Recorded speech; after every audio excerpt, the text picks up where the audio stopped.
Here's a dramatic narration of the Salem Witch Trials, capturing the eerie atmosphere and historical tension of the events.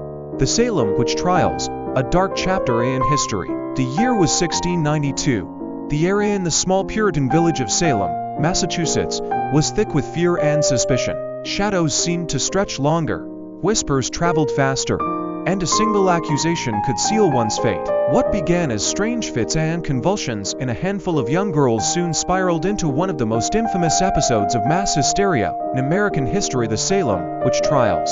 It all started in the home of Reverend Samuel Parris. His daughter, Betty, and niece, Abigail Williams, began exhibiting bizarre behaviors, screaming, convulsing, speaking in tongues. When doctors failed to find a medical explanation, one terrifying conclusion was drawn: witchcraft.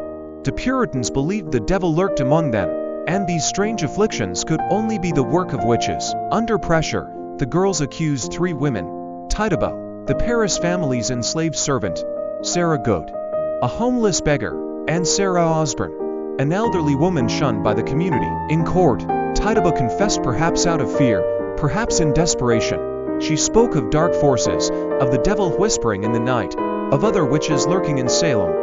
Her confession unleashed a tidal wave of paranoia. The hunt had begun. One by one, more names were whispered. Neighbors turned on neighbors, friends became enemies. The accused faced impossible trials. Spectral evidence, visions, and dreams was accepted as proof of guilt. If a girl screamed and claimed to see a specter, the court believed her. To deny was to defy the court. To confess was to live but lose everything. By the time the hysteria ended in 1693, more than 200 people had been accused, 19 were hanged. One man, Giles Corey, was pressed to death with heavy stones for refusing to enter a plea. Many more languished in prison, their lives forever shattered. Then, as suddenly as it had begun, the frenzy died down. Reason slowly returned. The courts admitted their mistakes.